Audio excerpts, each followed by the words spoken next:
La Oración del Santo Rosario de hoy, 14 de mayo de 2026. María Inmaculada, concebida sin pecado original. Por la señal de la Santa Cruz, líbranos, Señor Dios nuestro, de nuestros enemigos.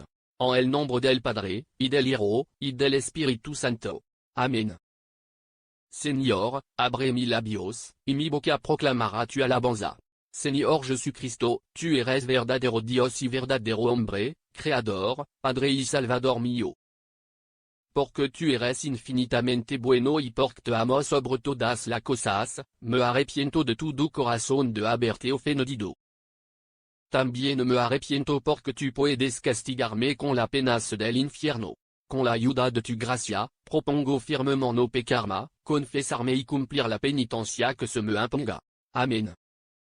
Creo en un solo Dios, Padre Todopoderoso, Creador del cielo y de la tierra, de todo lo visible y lo invisible.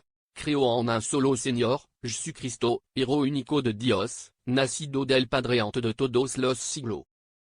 Dios de Dios, luz de luz, Dios verdadero de Dios verdadero, engendrado, no creado, de la misma naturaleza que el Padre, por quien todo fue hecho. Que por nosotros los hombres y por nuestra salvación barro del cielo, y por obra del Espíritu Santo se encarnó de María, la Virgen, y se hizo hombre. Y por nuestra causa fue crucificado en tiempos de Poncio Pilato, padeció y fue sepultado. Y resucitó al tercer día, según la Escritura. Subió a los cielos y está sentado a la derecha del Padre. Y de nuevo vendrá con gloria para juzgar a vivos y muertos, y su reino no tendrá fin. Creo en el Espíritu Santo, Señor y dador de vida, que procede del Padre y del Hijo. Que con el Padre y del Hijo recibe una misma adoración y gloria, y que habló por los profetas. Creo en la Iglesia, que es una, santa, católica y apostólica. Confieso un solo bautismo para el perdón de los pecados. Espero la resurrección de los muertos y la vida del mundo futuro. Amén. Ven, Espíritu Santo, llena los corazones de tu fiel y enciende en ellos el fuego de tu amor. Envía tu Espíritu y serán creadas todas las cosas, y renovará la faz de la tierra.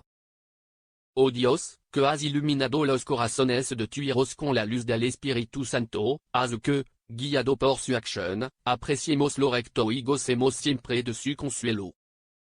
Por Cristo nuestro Señor. Amén. Hay noches sans la que el silencio de la habitación pesa más que el bullicio del día. Si llega este momento con la manos cansada, con los hombros cargados de ansiedad que no puedes contar a nadie, deja que este pequeño espacio se convierta en tu refugio. Cierra los ojos por un instante. Siente como tu respiración se ralentiza. Escribe en los comentarios el nombre que te quita el sueño o la situación que te aprieta el pecho.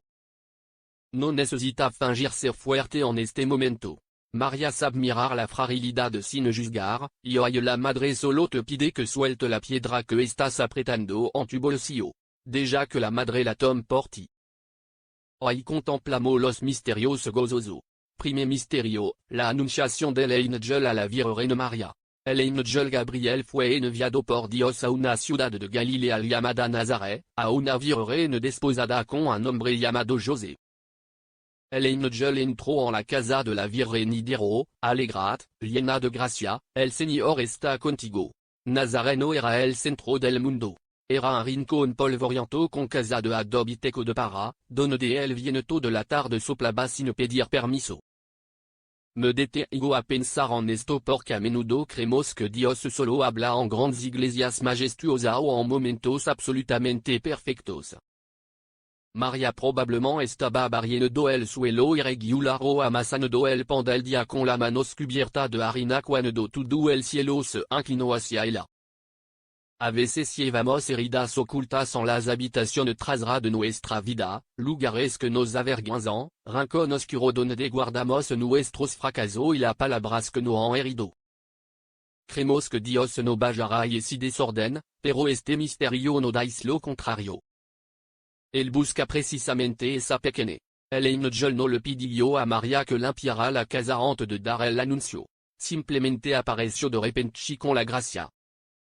Hoy deja que esa misma gracia toque la herida más dolorosa que nadie más cinquième.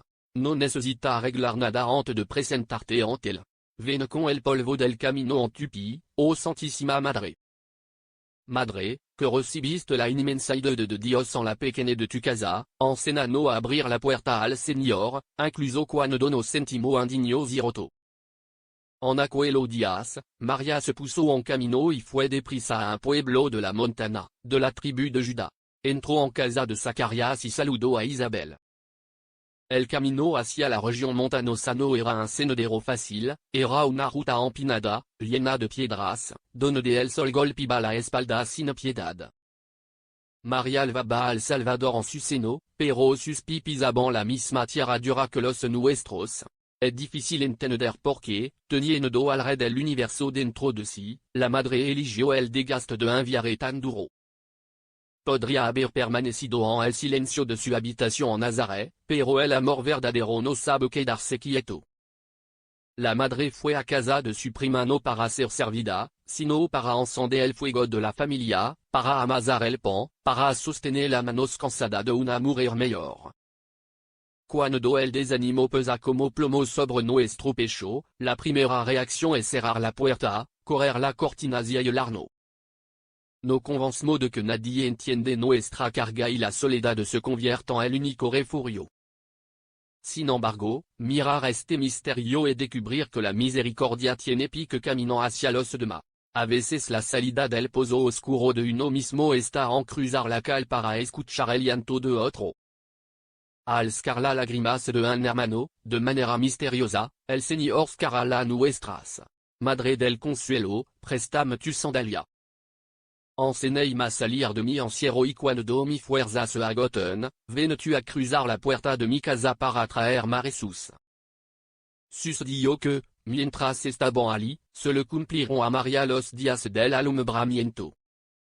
Dio a luz a su hijo primogénito, lo envolvió en panals y lo acostó en un pesebre, porque no había sitio para ellos en el maison. El viento de aquella noche en Belén seguramente era cortante.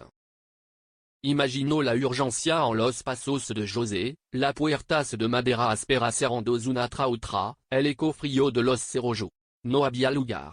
Esa frase duele en el cuerpo cuando uno la ha vivido. A veces la vida nos empuja al margen.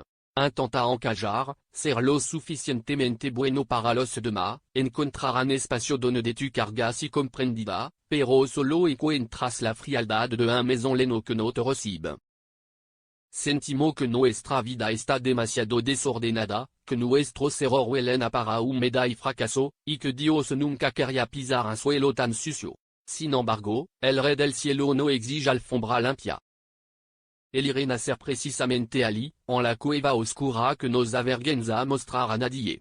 No te pide que arregle tu interior esta noche antes de hablar con él.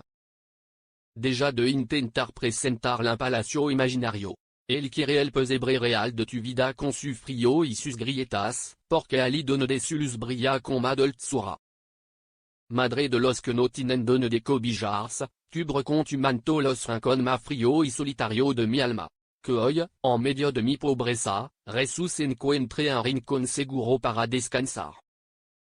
Cuando llegó el día de la purificación de ellos, según la ley de Moisés, llevaron al niño a Jerusalén para presentarlo al Señor y para ofrecer en sacrificio un par de tortola o de pichón. Los escalones de piedra del templo de Jerusalén estaban desgastados por los pasos de miles de personas. Había ruido de vendedor, humo de incienso espeso y una multitud interminable. En medio de ese mar de gente importante, María y José avanzaban en silencio. Levaban la manos de pequeñas tortolas. Era la ofrenda de los pobres. Me pregunto qué sentirían al ver a otras familias ofrecer cordero perfectos, ofrendas ricas que llamaban la atención de los sacerdotes. Tal vez sintieron su propia pequeñez. Nosotros también ante Dios. Miramos nuestras manos y solo vemos resolución rota, oraciones a medio hacer. El cansancio de una semana en la que perdimos la paciencia demasiadas veces. Creemos que para acercarnos al altar de la gracia necesitamos presentar una vida sin mancha, un corazón sin grietas. Pero mira al anciano Simeón. Sus ojos cansados no se fijaron en la pobreza de la tortola que José traía. Vio al Salvador aquel día.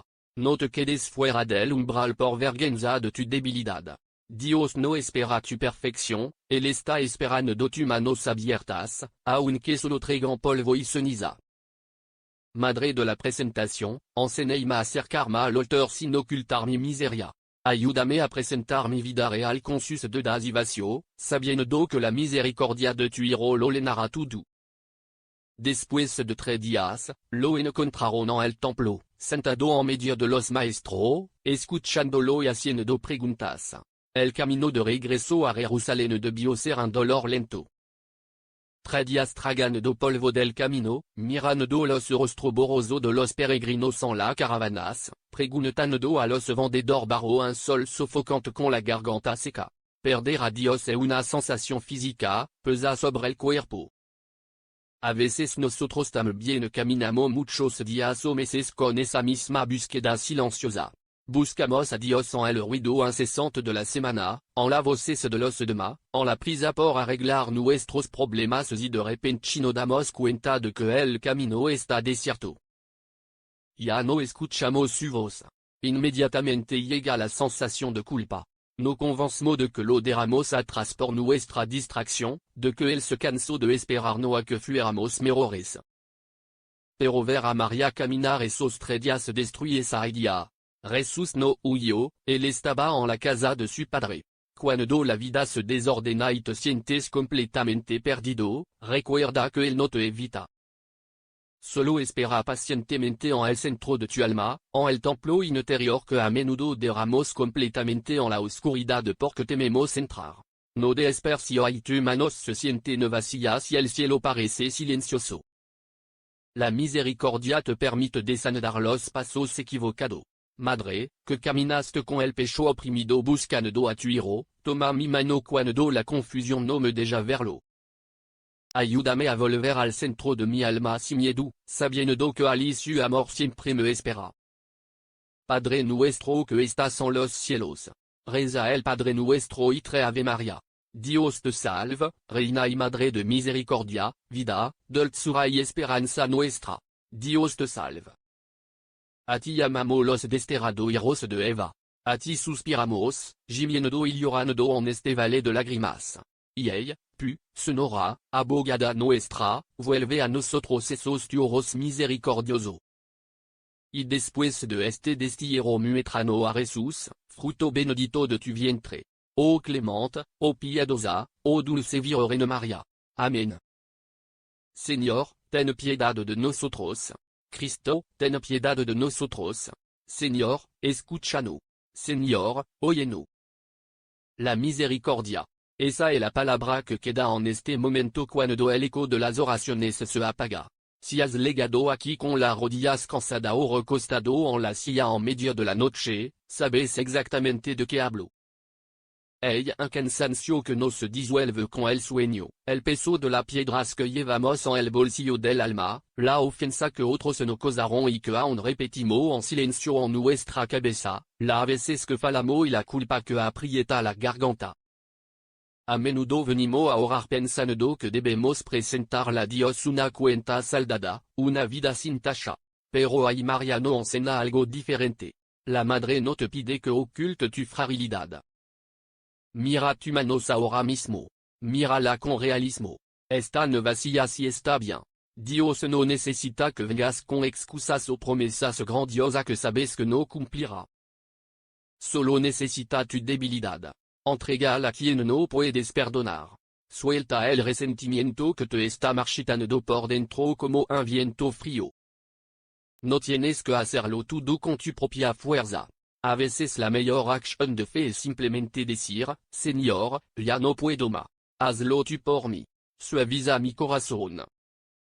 Quita esta amargura que me ahoga. Cuando dejamos caer esas piedras pesadas a los pies de la cruz, un gran alivio atraviesa el pecho. Y ese es el abrazo de la gracia. Esa es la madre que nos cubre con su manto, susurrándonos al oído que la tormenta ha pasado, que en su corazón hay un lugar seguro para ti, exactamente como eres, con tus grietas y cicatrices. Hoy déjate descansar en esa dulzura infinita. San Miguel Arcángel, defiéndonos en la batalla. Amén. Gracias por rezar el Santo Rosario con nosotros hoy. Si esta oración ha traído paz a tu alma, te invito a suscribirte al canal y activar la campanita para que continuemos orando juntos cada día. No olvides dejar tu intención en los comentarios. Somos una familia espiritual y leeremos tu petición para colocarla a los pies de la Virgen María. Que Dios te bendiga y te conceda un sueño tranquilo.